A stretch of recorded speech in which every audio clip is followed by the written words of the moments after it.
Welcome to Everything is Everything. I'm Amit, and this is still my good friend Ajay, in the sense that this is still Ajay and he's still my good friend. And today we are doing part 2 of our Good Gyan episode, or actually, this is Good Gyan episode number 2. And I want to start it off with, a quote that I really love from the great John Coltrane. But before I talk about John Coltrane, our friend Shruti Rajgopalan has two dogs. Are you aware of their names? No. Cole and Train. She's a huge fan of John Coltrane. This was actually, I saw this on a Twitter account called Melodies and Masterpieces, whatever. And Coltrane said, you can play a shoestring if you're sincere, right? And I absolutely love this because many people will often say that, oh, I want to do X, I am passionate about X, but I don't have these resources. I want to learn the guitar, but I can't afford a good guitar. I can't get a Fender or whatever. I want to start a YouTube show, but I only have my phone camera. It's not even an iPhone. So how to do? And to them, I always say that all of that shit doesn't matter. If you really want to do something, go out there, get the job done. William Shakespeare did not say, ki, I don't have a laptop, I'm not gonna write. It didn't matter. He found a quill from somewhere, as I presume they use then, and he got the job done. And it's really about the passion. And when we think about that, like when we think of what we embarked upon here, we were just experimenting but passionate about being creative, doing some storytelling with something. Didn't know shit about YouTube when we started out. Knew a heck of a lot about audio thanks to my hard work, but nothing to do with the audiovisual medium. But we jumped into it, and I think we did great. And I have a question for you. That one, how do you feel about your YouTube journey at this moment in time where we are approaching episode 100? And also, what is there in your life that you've been so passionate about that regardless of anything, regardless of whether you managed to go to a university to study it or you were part of a big city where you could find like-minded people, what would you have done no matter what? So first, on our YouTube journey, I am astonished and happy beyond my wildest dreams. Okay, so I feel that these kinds of ideas have an important place in the world, in the society, in the life of a nation, and the conventional mass media has a very different focus on volumes, and they don't push this kind of exotic content.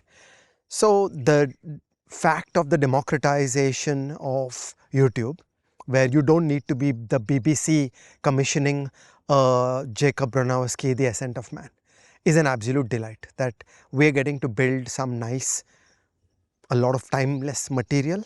And there is a tiny cadre of crazy people all over the country, all over the world, who are finding this useful, and I'm pleased as punch.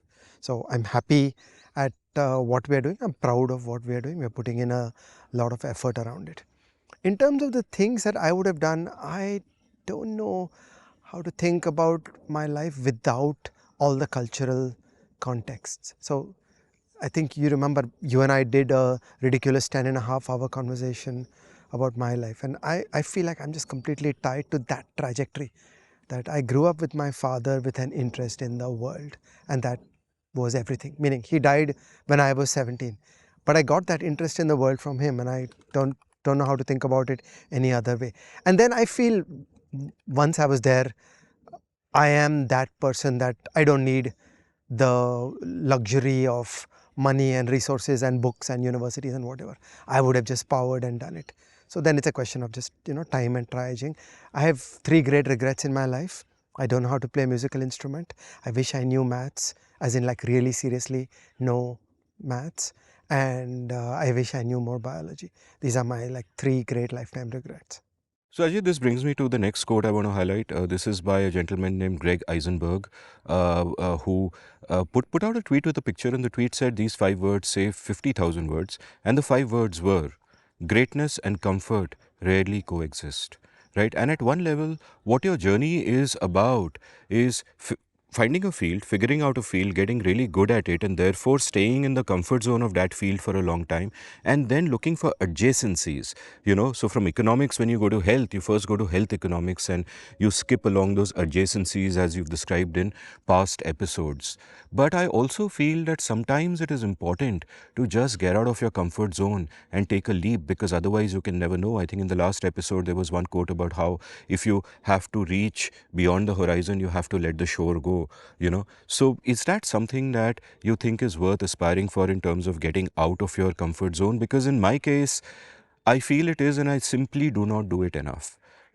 My audio podcast started in that sort of way because I'm an extreme introvert. I'm not the kind of person who finds it easy to put himself out there, but I did that. I hated the way I look when I started.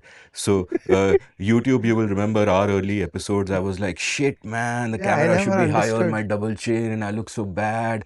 But I just barreled through because I'm like, fine, I got to get comfortable in my skin, whatever my skin is. And B, comfort zone is not a good place. What do you feel? I want to think about comfort zone in a couple of different ways. One is a comfort zone of knowledge of ideas. There, I think a great antidote. I don't care what field you lay claim to expertise about. It is always good. I think we talked about this in the previous episode. It is always good to index your knowledge and your views on almost everything with like a 0 to 1 scale of, how sure am I, how sure am I, that constant sense of things we know and things we don't know. And if you bring that as your default reflex, then when you land up in a new field, your initial index values are like 0, 0, 0 on everything. And you know how to operate around ambiguity and lack of knowledge. So I never felt that to be a source of discomfort. One by one, as I moved into new fields, as I learned new fields, I didn't feel uncomfortable that normally I'm an expert, but here I don't know. Normally I'm clueless. Normally I don't know stuff. Normally I'm nervous about what we know, what we don't know. I think I was saying to you when we recorded that episode around rules rather than discretion, I had an early morning panic that I had absolutely loved the paper and read it just as one of the great highs of my life as a PhD student, and I'm really old. So it was a long time ago. So I had a brief panic like, could it be that I have missed something essential? It was not the case, but I did have that panic. So, it's good to be skeptical. It's good to be nervous about what you don't know. And it's good to have a 0 to 1 index on everything. That this we know, this we don't know. This is what I've got from authorities. This is my first principle reasoning. So that like constant skepticism is a good DNA. And then once you have that, you're actually safe. Then you're swimming in alien shark territory.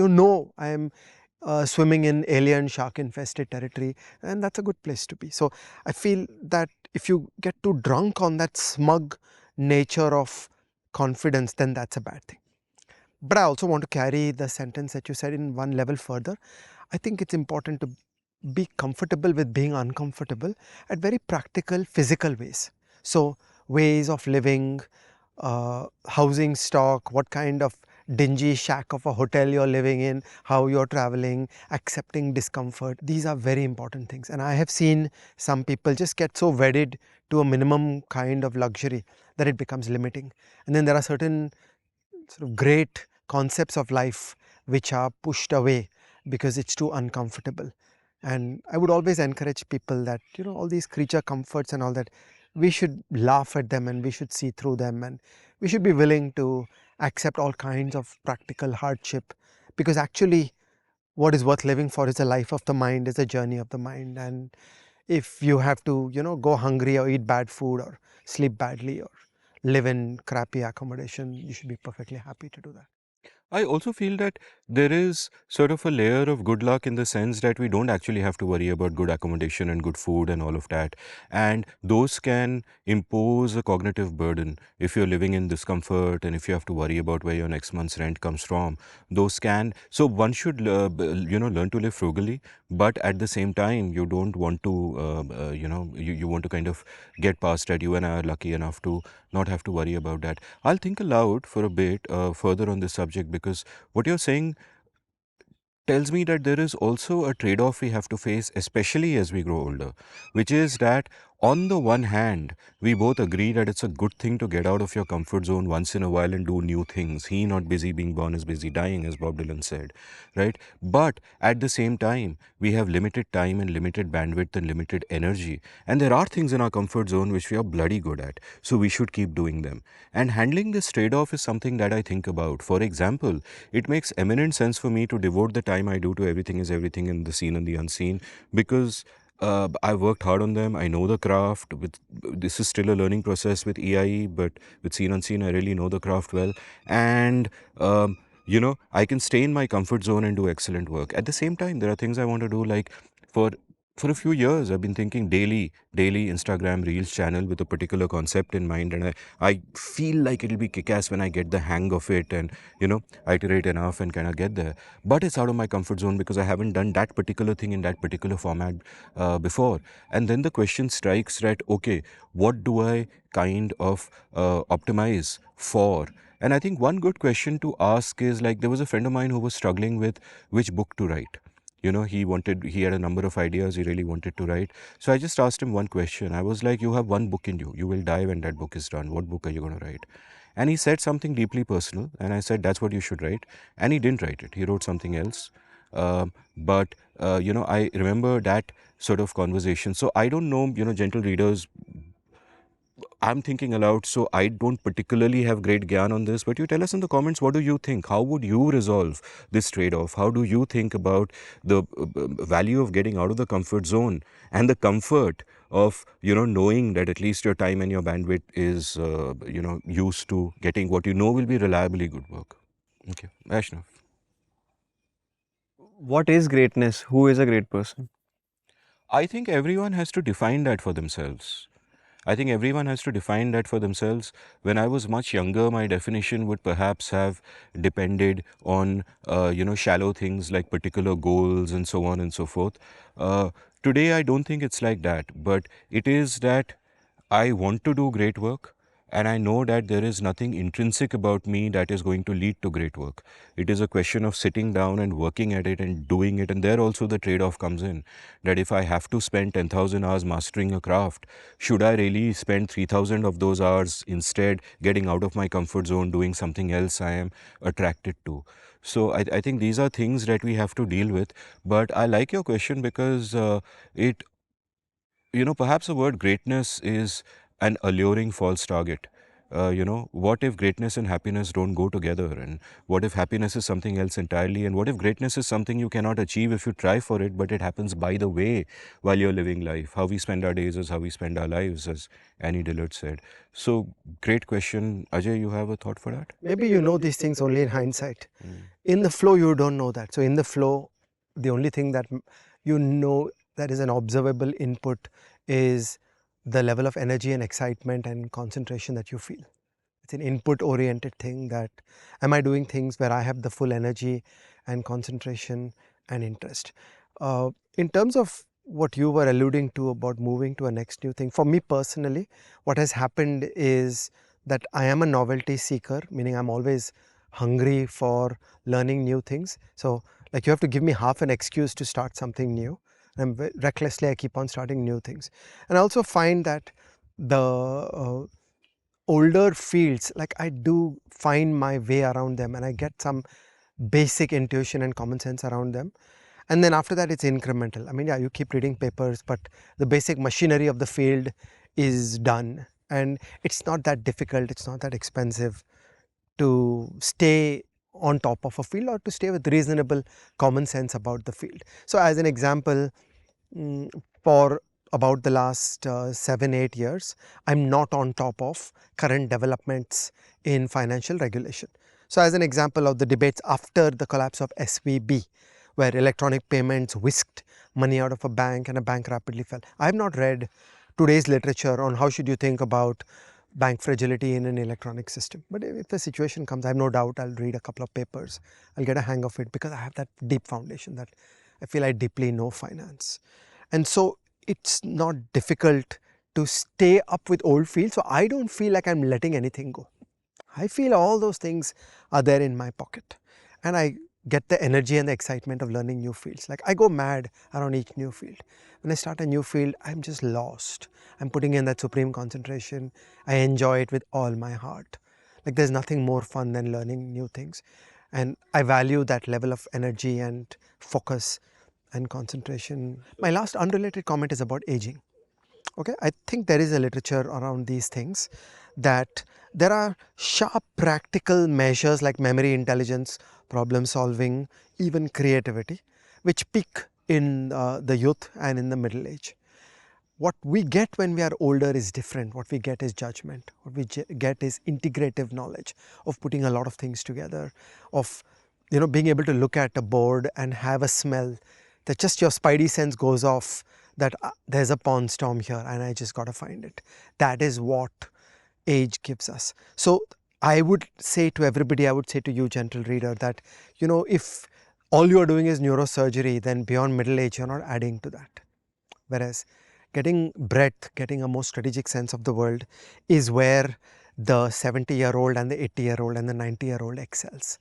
So I think that playing to our strengths, that when you are young, it behoves you to play the violin and solve maths problems and play chess. But when you are old, that's not the great thing that the older mind is good for. This is a comment on my chess addiction. I'm deeply disappointed, Ajay Shah. You know, as they say, youth is wasted on the young. I often add to that, wisdom is wasted on the old, because what are we going to do with it? Except, as you keep saying, with longevity going up, the old are not so old anymore. So we could do something with our alleged wisdom. Since you mentioned SVB, I will point out to gentle readers that when the whole SVB fracas happened, me and Ajay Shah and Mohit Satyanand did a great episode of The Seen and the Unseen. So a lot of the fundamentals are kind of explained there, and I really enjoyed that episode. But now we shall move on to Namsita, because she had a question as well. Yeah, so I had a question related to what is represented of greatness in mass culture, because a lot of shows that you'll watch show greatness, and it is quite related to discomfort in a sense. You're shown longer hours, you're shown relentless work ethic, like you're not sleeping, you have to put in the hours. And for the longest time, that was how I looked at it as well. That, you know, you have to get no sleep to actually get there. You have to eat a protein bar to actually keep working and not think about food. So that representation and it not being related to comfort but discomfort, what are your thoughts about it? How can a young person look at it? I feel that that representation is both true and false. That on the one hand, it's true that getting to excellence requires hard work and immersion and so on and so forth. But I also think that to imagine that that is the only path to greatness, that just burning yourself out. I remember, you know, back in my professional poker playing days, there were guys who would be multi-tabling 15 tables at a time, and they'd actually keep a bottle with them because they wouldn't want to get up to go pee. And I think that kind of thing is just crazy. There's a great book by Cal Newport which I read on a flight. I forget the name. It's a book after Deep Work, if I remember correctly. We'll show the cover here. It'll be in the show notes. Where he actually talks about, yeah, the book is called Slow Productivity, where he actually says that no, you don't have to do that mad sprint all the time. You can live a quiet life. You can, let ideas marinate in your head, thoughts marinate in your head, and that's where creativity eventually emerges from over a period of time. And I think there is something to that slow productivity as well, getting away from the din. That yes, you need to be in the middle of the din in one sense to be able to get all those different impressions of the world, because we make a picture of the world by joining dots. The more dots we have, the more high definition our picture. But at the same time, you also, I think, need the ठहराव. You know, I can't think of an English word that captures the flavor of that, the ठहराव, the sukoon, to actually let your mind process it on its own and to let your brain just relax so all of this can soak in. So I feel that you need to be able to do both, and to make a fetish out of any one of those approaches. I mean, no one makes a fetish out of ठहराव, but to make a fetish out of constant, that a particular kind of productivity is really dangerous. Which actually brings me to a good tweet to talk about. But first, do you have something to add? Yeah, I would not fetishize the sprint. Okay, it has become a big idea around startup culture, around, you know, adrenaline laced, desperate kinds of hard work. If you look back in world history, okay, the life of Newton, the life of Einstein, these are lives of extreme concentration and focus. They cared deeply about some things and they did them well. They were passionate about perfectionism. So there was a point where Newton had pretty much all the right ideas, and he made a rough calculation for the period of the moon, and the calculation was off by about 10-15%. And Newton concluded, okay, so I'm wrong. And he sat quietly. And then some months and years later, some better constants came to him, and then the pieces of the puzzle clicked. And he said, I was right all along. But that sense of perfectionism, that ambition of deeply understanding the world, of doing something really good, I feel that is key. And then the means, they vary. Different people do different things. And that again, Amit has always correctly emphasized that there are people who will say that, oh, because I have not been invited to a Rockefeller Foundation castle in Italy, I can't write a great book. Or because I don't have a $100 pen, I can't write a great book. And we should really get out of all that. Like, there is good things to be done everywhere, anywhere. You can sit on the floor of an Indian second class train and read and think, and there are no excuses. The Can I next add tweet, something to this? Is it sure. Uh, so I think that just like for a jazz musician, John Coltrane will be a great, and for a football player, Messi will be a great. And one will start thinking that if I replicate their style of doing things, I will sort of start walking the same walk that they have walked. But I think that person has to understand that you are made of a completely different fabric than what they are made of. So how Messi will look into a space, you will never look into that space. How John Coltrane will breathe while he's playing, you will never breathe that way. So we also get into this style of replicating people, replicating their walk, replicating how they talk, replicating poets and how they write, and we think that we are going towards that, walking the right journey and walking towards that journey. And I think it even happens when we read books, or even happen when we uh, get another person's perspective. Rather than saying that this is how another person can think, we start thinking that this is how he thinks, so I will think like that. So just No, they are this. wise words. I completely agree with all of that. And I think that's a trap to fall into, because here's the deal. How does Messi become Messi? Right? Messi becomes Messi because he practices the basics day in and day out. Like, first of all, he loves playing football. You have to begin with love. Right? Either you love something, or you tell yourself to love something, and love can also be an act of intentionality. So first of all, he loves playing football, and then he does all the basics, and all the basics he does incredibly well. And then he'll genius is like a skin on top of that, right? And you can't copy just the skin. You need the rest of it. And his skin is natural to him. You can't build an artificial skin that is just like his skin, but not have all the basics done. Right? We've been having a discussion about music theory. John Coltrane knew music theory inside out before the Coltrane style emerges. Right? The Coltrane style is a skill. If you just try to copy the superficial aspects of that, you ain't getting there, because you need that sort of bedrock. The next tweet I was coming to, because we were talking about making a fetish out of a certain kind of productivity, and this tweet speaks to that, is by Tiago Forte, the guy behind the Second Brain. And he writes, there are 4 types of productivity. Number 1, task productivity, efficiency. Number 2, intellectual productivity, learning. Number 3, emotional productivity, well-being. Number 4, social productivity, relationships, right? Task, intellectual, emotional, social. And he says, beware of thinking productivity is only about number 1, while neglecting 2, 3, and 4. So it is not just about getting one task done after the other, but it's also about the intellectual, emotional, and social work that you put into building relationships, into, maturing in the world yourself, understanding other people. Yeah. Though I'm loath to use the word productivity around that. Also, somewhere in this we need to recognize the words creativity. That, we are here to make things. We are here to invent new things, create fabrications that didn't exist in the world. And again, you could say productivity, or maybe by that time the productivity metaphor has run out of steam. So, you need a lot of task productivity, but ultimately you need imagination. Ultimately, you need to come up with something new. So I completely understand why you don't want to refer to those things as productivity. The word that I would pick is intentionality. Like, I often think of what are we intentional about?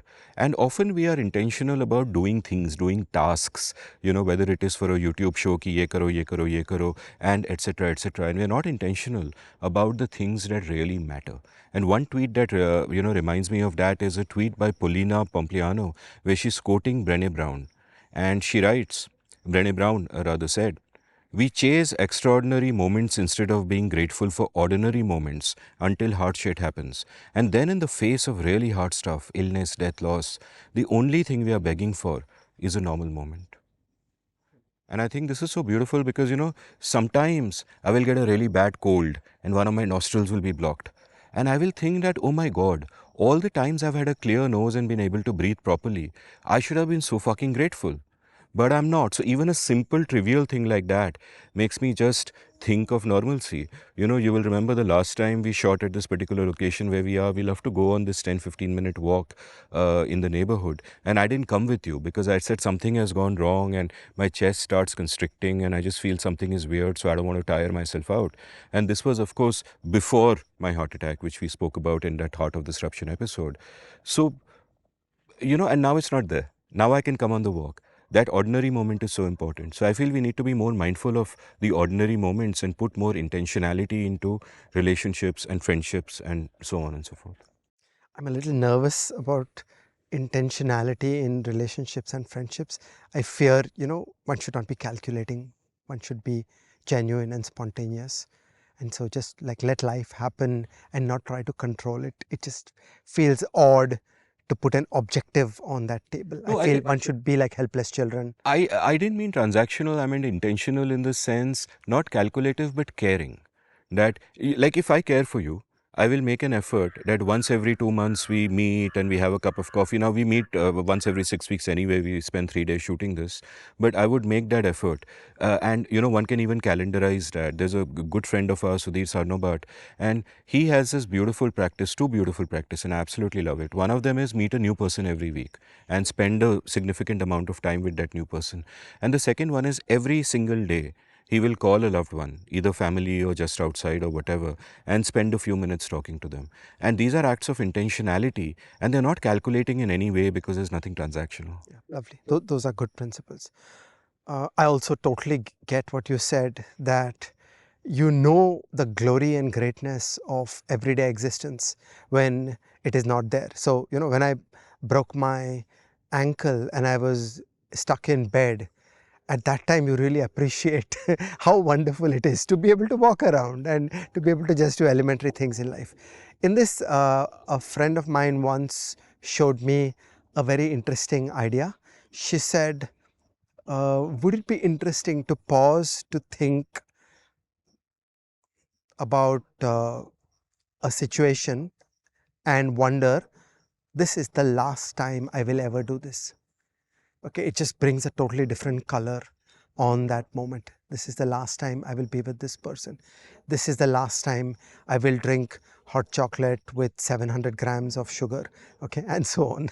So it's an interesting vision. It brings that moment to life. If only somebody could give you a postcard, drone delivered, that this is the last time you will do X. Suddenly that moment will come to life. But left to ourselves, we just, oh yeah, this is just one more hot chocolate. This could be the last episode we record. Who knows? I mean, I hope not. All right. So let me move on to another tweet that I absolutely love. And the tweet is actually from someone called, from an account called Banger Archive, but it's a tweet of John Collison. It's a screenshot of a tweet of his. I'm crediting where I discovered it. So, I feel all of these people that I'm naming, all these tweets are there. I would urge you that hey, go and follow them. You know, there's a lot of wisdom out there. There's a lot of thought-provoking stuff out there. Great accounts. So, do go and follow. John Collison is, of course, one of the founders of Stripe, and he says, as you become an adult, you realize that things around you weren't just always there. People made them happen. But only recently have I started to internalize how much tenacity everything requires. That hotel, that park, that railway. The world is a museum of passion projects. And Totally get it. this completely blows my mind. And he's coming at experience because he had to build a passion project called Stripe, which I use, right? And so many of us use on a daily basis. And we take everything around us for granted, but almost everything that is good, that is worthy, is a passion of someone, is a labor of love to begin with. And old Turkish proverb, it takes 100 years to grow a forest, it takes one night to burn it down. The destruction is just so easy, and people are not valuing the things that are being lost. It just takes ridiculous levels of effort to put this world together. It's a high wire act. I often think in terms of the economics of per capita GDP. So if you think of the United States per capita GDP as a global frontier, of the per capita GDP of Switzerland as a global frontier, it has taken hundreds of years of work to get there, and it is an intricate machine. It's a Rube Goldberg machine. I share the conservative view that, don't bring a wrecking ball to these things. They are very complex. We dimly understand them, and once destroyed, they'll be very hard to recreate. Okay, here's one from one of my favorite thinkers, Paul Graham, which also speaks to current times where there is so much xenophobia around the world and so much anti-immigrant sentiment. But I absolutely love this quote. The tweet is, some very simple math. If a country has 5% of the world's population and ability is evenly distributed, then 95% of the people who are best at any given thing will be born abroad. Yeah. We have spoken many times about the glory and the importance of international teams. We were discussing Gukesh's team, where Anand helped him find a Polish guy and a bunch of others. It was an unabashedly international team. There was no Indian quota. There was one Indian person, but beyond that, the attempt was like, to win a world championship, you need a team at the top of the world capabilities, and that's the right way to think about it. And we have often remarked similarly about the firms of India, that to build the best firms of India, you need to hire an explicitly multinational workforce. It is not true that all the knowledge is available here in India, and oftentimes diverse points of view create better discussions, create better conversations. So the very cultural homogeneity of many an Indian workplace is an impediment, and it's good to have people who will think differently. And this has been an important sort of argument about the role of women in workplaces, that women see things differently, and that's great. So you bring a different point of view to a debate. Now, on top of what you just said, I have two observations to bring up. That if you're one in a million, remember there are 1400 of you in India, because India has 1400 million people. Okay, and that is just amazing. It is gorgeous. The sheer power of being a big country is that you have more geniuses. Of course, we waste a lot in India, and that's the point of economic growth. That just think of all the Ramanujans in India who are being wasted, and we were lucky that that one Ramanujan got found and nurtured correctly, and tragically died early, not least because of the privation of his early years. And my last point is about variance. So if you think of 1400 million draws from a distribution, if the variance is higher, you'll get more upper tails. You'll also get more left tails. So, and I don't think of variance as just biology, I think of it as culture. That a culture that supports mad people, mavericks, discontents, all kinds of non-conformists. We'll have many, many people in the left tail. I mean, I do not believe that every crazy person is well on their way to becoming a genius. But the thing is that when we as a society embrace and accept the mavericks and the dissidents and the non-conformists, in a way what we increase is the variance of various kinds of human qualities. And you're going to end up with more people in the upper tail. If everybody is straight-laced and obedient, you'll get the same 1400 million draws from a more tight distribution. You won't get those upper tails.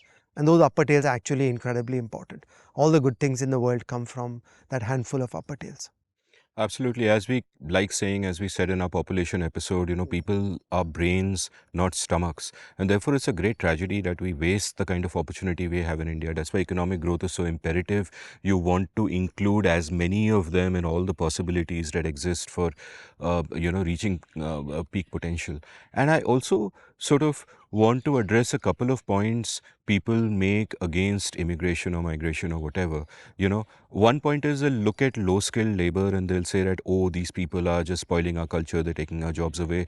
But most of the time when low skilled labor goes from a place where they don't have those jobs to a place where those jobs are there, they're actually doing jobs the locals don't want, which is not a bad thing. The locals might have moved up the value chain. There are certain jobs they won't do. They're doing those low skilled jobs. Class being the way it is, they might be looked down upon for doing those lowly jobs, as we have seen in India. That's such a big factor. But the point is, they're not taking anything away from anyone. It's not a zero-sum game. They are, deeply contributing to the society. If, people will often, sit in their air-conditioned apartments in their gated societies in Mumbai and say, oh, we should clear all the slums. And I'm like, hey, wait a minute. Slums are critical for a a city, because they are the entry point to the city for many people who can't afford to stay anywhere else. And you can't afford to have them not there, because then who is going to be your domestic help? Who is going to be your plumber? Who is going to do all of these things? In our journey where everybody is moving upwards, you need something like this. And when it comes to high skilled immigrants, I would say that is completely a positive sum game, right? We did an episode on the effects of clustering, as we've seen in Silicon Valley and Wall Street and elsewhere, that you get the brightest talents in a particular field somewhere and it just explodes, it becomes a magnet for others, and then it doesn't matter from where in the world you are, it is still something completely awesome. In the world of rankings of universities, which I'm full of skepticism about, there is a high weightage that is given to the proportion of foreign faculty and the proportion of foreign students. That has created a nice incentive that every university that wants to climb up the rankings is actively recruiting from students and faculty members abroad. And I feel that's a good culture, and I feel a lot of firms in India should be doing more of the same genre. The wages at the top end of India are quite fine. There are very clever people from all over the world who would like to work at those wages. It's the firms that have to do a little more effort to create those pipelines. So here's another one I really like, and this is in fact something that I'm almost an evangelist of this way of thinking. This is a tweet from Dharmesh, where he says, "Be an imperfectionist. Imperfectionists hit publish. Imperfectionists ship product. Imperfectionists iterate publicly." It's not that they don't believe in excellence. They dream big, but iterate small. Right? And this is, in a sense, almost a mantra of my life, because I keep saying to my writing students, perfection is the enemy of production. Whenever you start doing something, no matter how much planning you put into it, when you start doing something, you suck at it. You only get good by doing. So for a creator, the bias for action is super important. And just keep creating, just keep iterating. Don't look for validation at the start. Accept that you suck. Own the suckiness, but own the journey where you will do something that you love doing till you get better at it. And then it takes a long period of time, but you eventually, do get better at it. So this is very much my mantra as a creator. It's a bias for action. I aspire to it. I don't always do it. As you would be aware, there are things I wanted to do for 30 years, but haven't gotten down to it. I should have written 10 books by now, not happened. But nevertheless, this is really what I preach, even if I don't fully practice it. I think I've done enough that, in certain ways I'm a doer. But even though I don't fully practice it, I tell my writing students that, do as I say, don't do as I do. This is a way of thinking about the world that I got from you. I did not originally think like this, and I did not originally know this. In this, I'm with you 100% on one point, which is put in volume. Okay, that you do something, you get kicked about it, you get feedback about it, and you do it again, and you do it again, and you get better. Okay, so there I'm with you 100%. I have 2 points about this further. One is about young people that have worked around me, and the other is about myself. With young people that have worked around me, what I have looked for is the thirst for excellence, is the taste for excellence.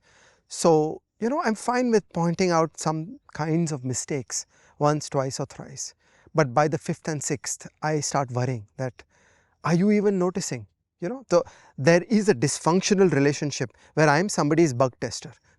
Okay, the guy will write some shitty code or a bad document, and I will find all the mistakes in it. And like a clerical function, the person will fix it.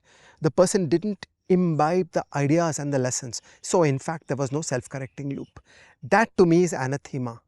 And I would like to put up both, that yeah, it's very good to ship, and ship early, and ship often, and gain volume. But with every fiber of your being, you have to be shipping the stuff as best as you know. And when the feedback comes, you have to ask that deeper question, what's the general principle? Otherwise, you're a typist, where a typographical error was identified and you fixed it. But you didn't get the deeper principle that this is the kind of short, the little m space and the big M space, and in this situation you need this space and not that space. If the person will come back with the same error twice or thrice, then that's where I really lose it and I get furious. And I know those people have no future, those people have no hope. That the person has to be putting in the absolute perfectionism to the best of their knowledge, and they have to take supreme interest. They have to have the hunger of understanding, oh, this is wrong and I could have done it better. Great. Then you are on the path to self-improvement. Whereas a mechanical approach of just implementing corrections, then you have turned your skilled master into your bug tester, which is a waste of life. Finally, about myself, I have an important character defect. I suffer from stage 1 procrastination and stage 2 procrastination. Okay. No, I'm very smart, so I'm very sorted on everything, and I have a full theory of stage 1 procrastination. I am comfortable with my stage 1 procrastination. So what happens to me is I feel like I'm thinking. I'm sort of making up my mind. I'm getting my grip on the problem. I am there. I want to do it. I want to do it. I'm thinking about it. And suddenly at some point the pieces just click. And then I'm doing, I'm writing, I'm in full flow. I'm a torrent, and it works very well. And at this point I've stopped calling it procrastination. I think I was actually thinking. The Okay, so Bengali word for it is marination. Ki marinate hocche dada. Ami lazy na. Marinate korchi idea. So this is my stage 1 procrastination. My stage 2 procrastination is terror around perfectionism, that I really want to ship a perfect product. I don't want to have any flaws in it, which is okay. 1 or 2 proofreads will find flaws. What irritates the hell out of me is I have a long tail of the idea that came a little too late. So after a product is shipped, I'll get one more idea. Oh, I should have thought of that. So then I've developed this habit that I'll have it completely complete, but I won't ship it, because who knows, tomorrow I'll get one more idea. The day after tomorrow I'll get one more idea. So in big software projects, there's a very important curve that is drawn, which is that it's the number of bugs on the y-axis and the days on the x-axis. So how many bugs did we discover per day? And that is supposed to trend down, and then it reaches 0, and then after a couple of days of being stable at 0, you conclude the product now has a decently low number of bugs and it needs to ship. So I apply that kind of thing, that generally on day 1 I will always have one more idea. On day 2 I'll have 2 more ideas. Then after that, in a couple of days, I'll feel finished, that okay, I've got this out of my system, and then I'll ship it. Number of things. Number one, in my case, the bugs never go to 0. I am the king of typos. I know I make tons of typos. So whenever I write a newsletter post, or back in the day, I mean, I've written hundreds of columns and literally many thousands of posts back in my blogging days, which ended 15 years ago. But avoiding typos would be impossible for me. So now my approach is ki theek hai, I'll write it, and then I'll do a once over, and then I'll do a twice over, and then I'll just publish, and I will always miss a typo, but always, always, always. Within a couple of days, no typos exist on that page, because readers have written to me and said ki bhai Amit, you did this, or bhai Amit, you did that, so that helps. The other way that I am now beginning to think of you, Ajay Shah, is that whether or not your brain is ever uploaded into the cloud as a service to humanity, long after your physical organic presence is no more here, you are already not just a person but a technology. In the sense, here goes. My writing students will often ask me, ki, Dada, no one calls me Dada, why am I saying that? They will often ask me that should I use Grammarly, should I use the Hemingway app, should I use ChatGPT, etc., to help me with my writing? And I give the same advice you would give, which is that by all means use it as a tool, but do not use it as a crutch. You have to keep thinking for yourself. And I think with the kind of person that you mentioned, what happens is that they are not thinking for themselves. They are not thinking above the API, as it were. They are not doing higher order thinking, right? You have pointed out that, oh, this sentence construction is bad. They will write it the way you want it, but not think about why it is bad. And those people aren't going to get there anyway. And in this case, they've used you as a crutch and not as a tool. So, you know, there's nothing really you can do about that. There are always a percentage of people who are going through the motions, but they'll have to pick it up soon, because they will be replaced by technology. They are exactly the kind of people who will just be replaced by AI, and maybe it's a good thing. It's a spur to get people to get more out of themselves and not be so lazy with the great tools that they have. And finally, I also want to point out that what you need to really do is put in the work. Like when I say, perfection is the enemy of production, it almost seems to create a false binary between them. Because for me, perfection is achieved only through constant production. production is necessary on the path to perfection. And that reminds me of another of the tweets that I have bookmarked, which I will now read out. And this one is a tweet from Rollo Tomasi, where he quoted Ronnie Coleman. And Ronnie Coleman said, "Everybody wants to be a bodybuilder, but nobody wants to lift no heavy ass weights." Right? And here's the thing, you know, to be a bodybuilder, you can't just aspire to the damn thing. You have to put in the work. You know, if I want to lose weight, it's not enough for me to take an annual membership to the gym. I actually have to freaking go there. I can't go there after a year and say, paisa to diya tha. And this is also, I think, in a sense, the distinction between thin desires and thick desires. You know, these terms, I first heard them from Luke Burgess. I have an episode with him. He has a great book called Wanting. He was a student of, or rather, he studied the life and work of the philosopher René Girard, who came up with the term mimetic desire, saying that a lot of the desire that we feel for things are mimetic. We're copying someone else. They want a Mercedes, so we must feel ki, haan, we want a Mercedes too. And they are thin desires. And thick desires are what we truly intrinsically want. And when I think of bodybuilding, wanting to be a bodybuilder, wanting to be Arnold is a thin desire. But loving that process, the dull ache afterwards, hypertrophy, seeing yourself change, being able to mold yourself, to sculpt yourself, you know, that is a thicker desire. Wanting to be a writer and go up and get the Booker Prize and speak at lit festivals, that's a thin desire. But loving the effort, no matter how hard it is, because writing is really hard work, you and I know that, but loving that effort of sitting down on a blank page and filling it up with something that wasn't there, filling it up with stories and peoples and emotions and ideas, you know, that is magic. And just loving that process and not caring about glory and all of that, that is a thick desire, right? So I think that this is also something useful to think about, that the people with the thin desire, they won't put in the hard yards. But the people who really want something, they'll know that you gotta do it. You can't just do Messi's moves. You actually have to learn the fundamentals of the game. You know, not just in terms of how you move your own body and play, but also in terms of vision and where everyone else is. All right, here's a great one. This is from Anthony Bourdain, and he says, "There's a guy in my head, and all he wants to do is lay in bed all day long, smoke pot, and watch old movies and cartoons. My life is a series of stratagems to avoid and outwit that guy."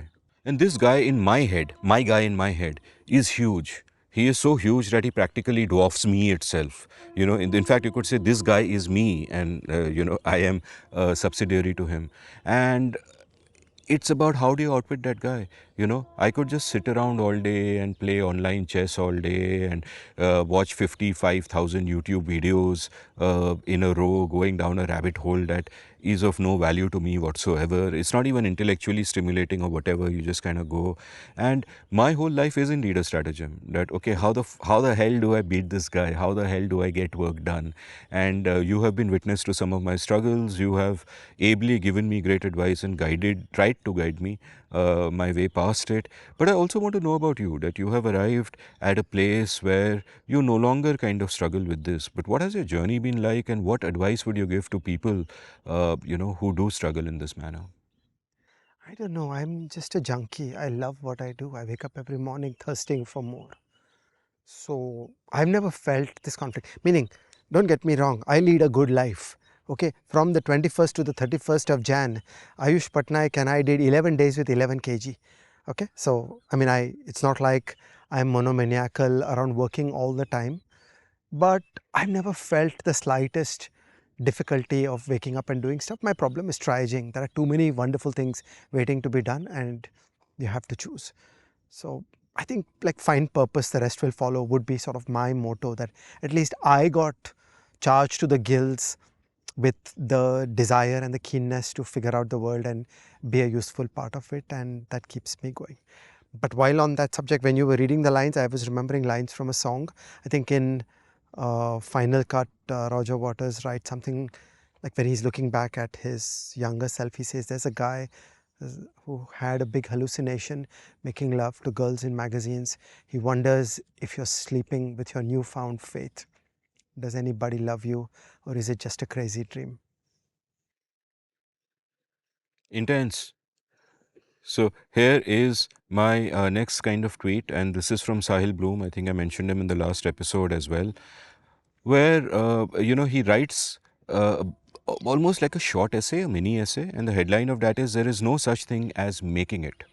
right? And then he writes, this is an old story that I love. Every morning in the savannah, the gazelle wakes up and knows it must outrun the lion or be killed.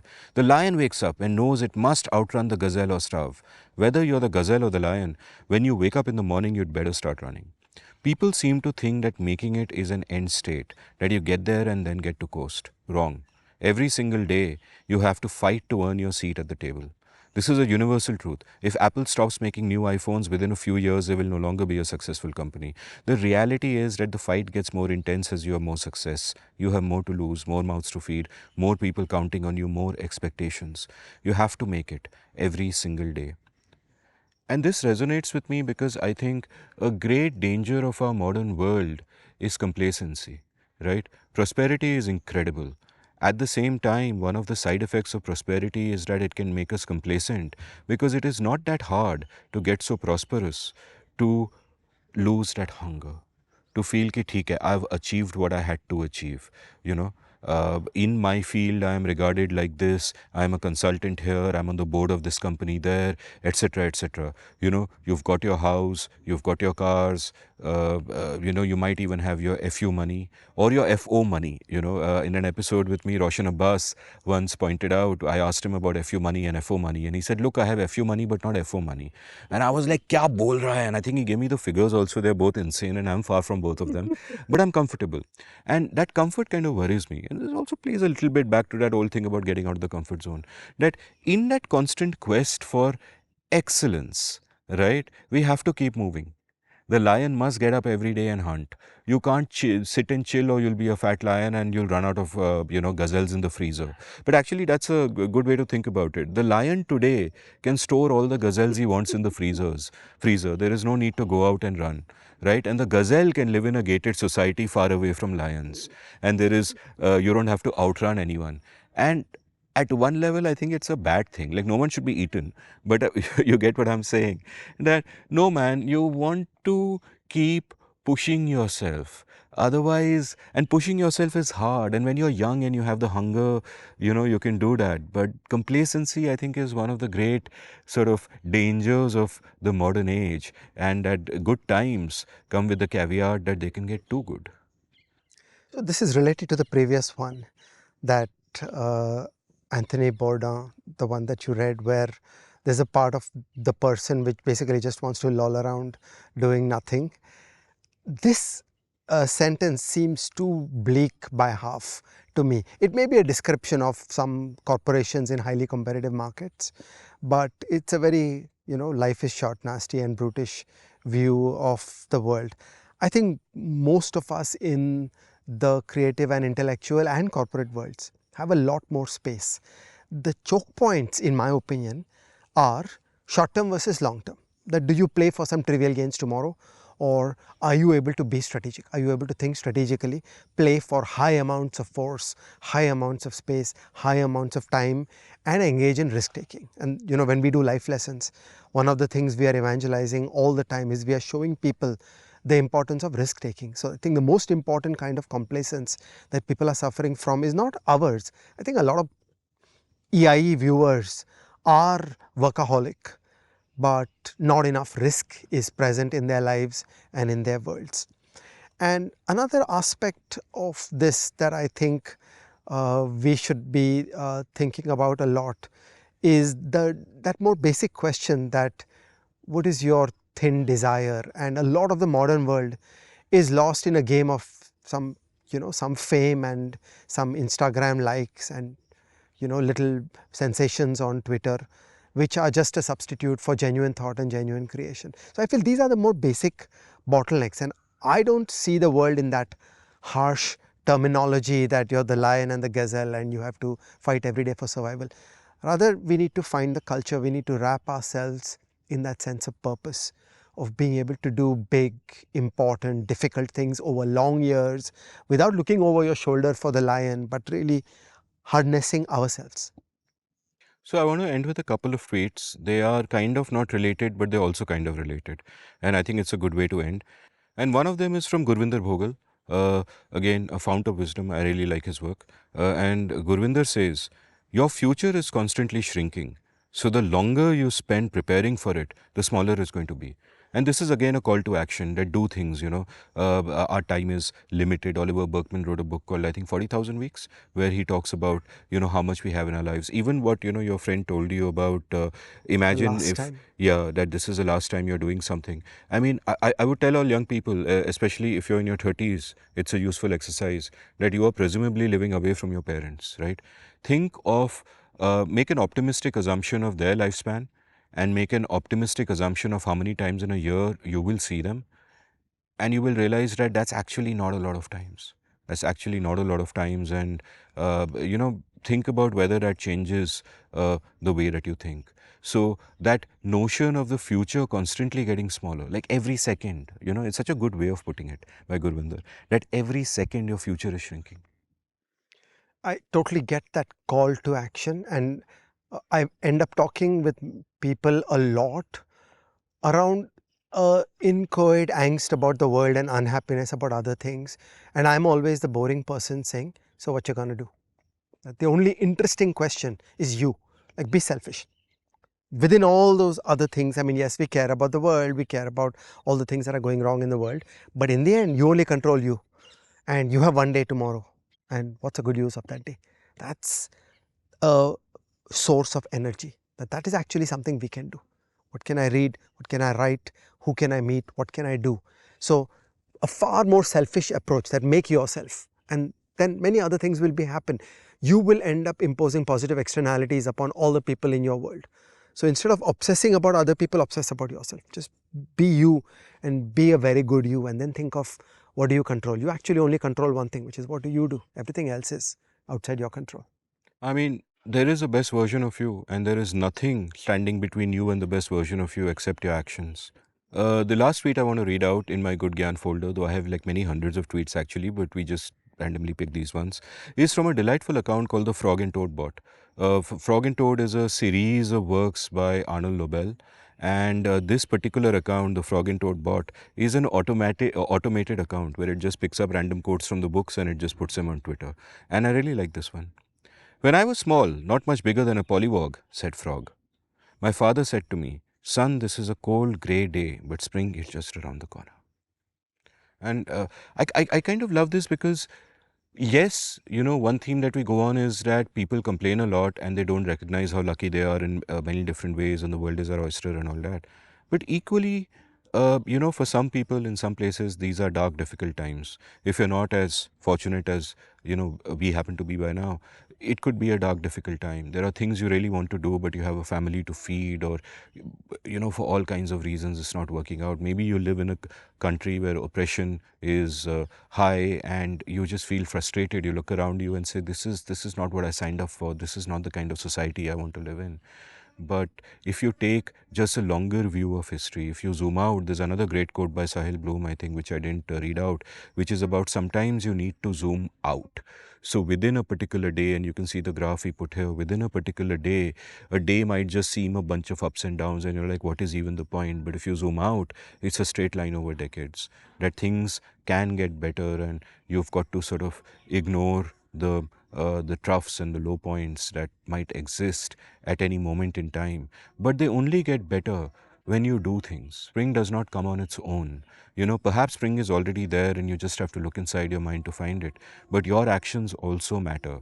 And I think you can create virtuous cycles for yourself by just doing the right things, feeling the right way, and working on that, no matter how difficult times may be. The sense of that sentence is that spring is around the corner owing to natural forces, and it has nothing to do with what I do. And I see it differently, that human agency is core to this, that we each of us have to wake up and do things. And as you said correctly, I mean, like hell, you could be living in Russia. You could be crushed under heel of a horrible authoritarian country. You could be in Ukraine invaded by Russia. What you gonna do? So it's terrible. But then I ain't much, babe, but I'm all I got. And we have to wake up and do things. On that note, we will end this episode. But on that note, we will not end this episode because, gentle readers, I'm not gonna let you down, right? You promised 7 recommendations for this episode, and we're gonna get it done. I didn't come with a list. I didn't come with a list. This is utterly shameful, I Vaishnav. just forgot. That kid who says that I forgot my notebook. मैंने homework कर लिया Dog था. ate my homework. You haven't done Pie your ate homework. my pie ate my Okay, don't cut recommendations. any of this shit. We're going to keep it rolling because now we're going to come to the meat of the show. Vaishnav, I want 3 recommendations from you. Namsita, I want 3 recommendations from you. You can alternate. You can alternate, and uh, because saying ladies first would be unnecessarily sexist, perhaps Vaishnav, you go first.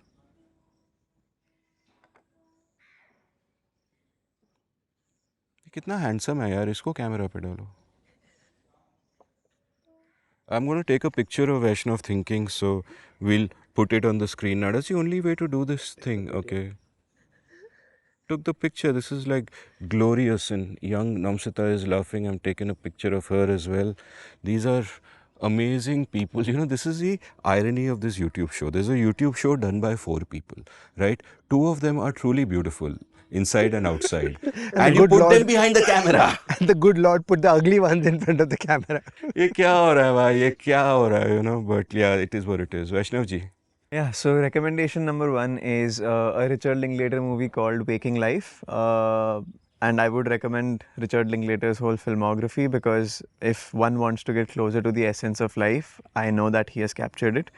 And to understand how we look at people, how people look at us, and to have a deeper sense of self-awareness of who I am is something I've gotten from how he looked at the world first. Second thing I would recommend is solitude. Just solitude. Just spend time with yourself. Think about things. Think about life. Think of how you can approach a thing that and does not have to be like this that no one has before. Just think of how you are approaching it and observe yourself approaching it just like a cat approaches a prey. And the third thing I would recommend right now is a game called Red Dead Redemption 2. But why? You have to give the why. Yeah, this I recommend X. ऐसा नहीं. Don't be an Ajay, be an Amit. I recommend Red Dead Redemption 2 for the thickness of the story, for how they got the history right, how they created the world completely right, and also how fictional it is. At the same time, you were never put in the shoes that those guys were put in at that time in America. You were never supposed to run away from law and run away from everything that is around and find just a corner in the world where these 20 people can stay together. So what is wrong, what is right in that world, and now you decide for yourself what is wrong or what is right in your world. And it pushes the recommendation of solitude a lot because you can look at gaming a certain way, but Red Dead Redemption is a very slow game. The second part, it's a very slow game. It's a very peaceful process. It has its ups and downs. The characters are very thick. The dialogues are very well done. The actors have done a great job, and I cried at the end. I had things to learn from the game. So that's it. Ajay Shah ऐसे करते हैं. ऐसे करते हैं. Okay, I just have 2 One recommendations. second. I gotta get this down too. Yeah, हाँ जी. Two recommendations. You can't do 2, you gotta do 3. Okay, so one is something that we've recommended before, but I strongly recommend it, and it's the 3 of us that have been pushing Ajay and everyone. Please watch this film called The Perfect Days, sorry, by Wim Wenders. I think it just changed my perspective on life, on filmmaking, on how you can view work, and especially the greatness, the ambition, the path that strives for just being at it and not finding that moment of silence and solitude again, which we rarely get here. So it's a beautiful story. It's very, very well done. The color grade is very beautiful. The second is this film called The Rolling Thunder Review, which is by Martin Scorsese. It is about Bob Dylan and a few of his friends being on tour. I love music. I think it is one of the greatest gifts we've ever been given. And that film captures the spirit that I think you people put into words, that spirit that we all strive for, that hunger to just get to something, to do something, and to do it with the people that you love, and just focus on the doing with the people that you love. So that's my second recommendation. And the third is I will turn Ajay's regret into a recommendation, which is please, if you can, if you have even 2% of the willpower to do it, just pick up a musical instrument. It changes your life, it changes your mind, and even when you can't find the concentration, the meditation, it could be one of those things that can give you that. So just that. Beautiful. And since we were going to get 7 from Ajay, and we have instead got a total of 6, I will give one because she reminded me of that. Which, in fact, I will give 2, right? And both are films by Martin Scorsese. Martin Scorsese in the late 1970s made a film called The Last Waltz, right? There was a band called The Band. And The Band used to be the backup band for Dylan very often when they would go touring. And they decided they're going to do one last concert and they're going to retire, right? And that last concert, Martin Scorsese said, "मैं film करेगा." And they called all their friends to perform with them. So there is Dylan and there is Van Morrison, you know, my personal kind of favorite. And there are a whole bunch of others. And it's just absolutely stirring stuff. And it's Scorsese making it. And that's a great film and I absolutely love that. And another recommendation that I want to give is a Scorsese film not many will know about. Even Scorsese fans may have sort of missed it. You know, and when it came out, I think in the late 1980s, my dad was a director at the Film Institute of Pune, was the director of the institute, administrative. He wasn't a film director. And you know, that's when I first saw the film. It's actually an anthology. It's a it's 3 short films called New York Stories, where the 3 short films were made by Scorsese, by Francis Ford Coppola, and by Woody Allen, right? And of the 3, I thought Scorsese's film was just a masterpiece. Like, I loved it so much. I still remember it. Scenes from it still play in my head. And it's a film called Life Lessons, which inspired the name of our course. You know, there's a beautiful moment in it, life lessons that are priceless. That phrase kind of comes up to me. Nick Nolte and I think Rosanna Arquette, and it's just beautiful.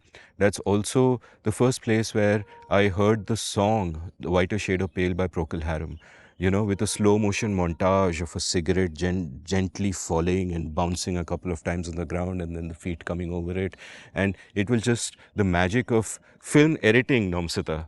So that's a beautiful memory. And I don't think I've seen it in some 25 years. So you and I should watch something together sometime, except Ajay Shah, that you freaking refuse. A year ago almost you promised us I will see 1 film a month recommended by you. All of us said perfect days dekh pehle. You haven't done it. So I'll watch movies thoroughly when you turn cartwheels on the floor. when I turn cartwheels on the floor, bro, if I try to turn cartwheels on the floor, I could get another heart attack. You can watch movies without any danger to your health. Kindly consider. But no, I am at the healthiest I have been for many, many years, and I shall turn cartwheels on the floor. But you'll have to then watch it right then. Yeah. What, yeah? The moment you turn cartwheels on the floor, I will be watching movies. 1 cartwheel. 1 cartwheel. If I do it now? You can't. I can. Can she do a No, cartwheel? But she also wants you to watch Perfect Days. You know, you are what? You are, when I say the word, I want you guys to play our game. You are, you know the word? 2, 1. Batmeez. Yeah, so we have this little game the 3 of us play, that when we go to a cafe, if any of us is ordering Vietnamese, it'll go like this. That I'll turn to the waiter and I'll say, boss, 1 Vietnamese. So now that you've been introduced to the game. Thank you, gentle readers. I hope you had fun. If you want more episodes like this, freewheeling, talking about this and that, my Twitter folders, then please let us know. We had a good time. I hope you had a good time. Ajay, did you have a good time? 100%. It's good to have a good time.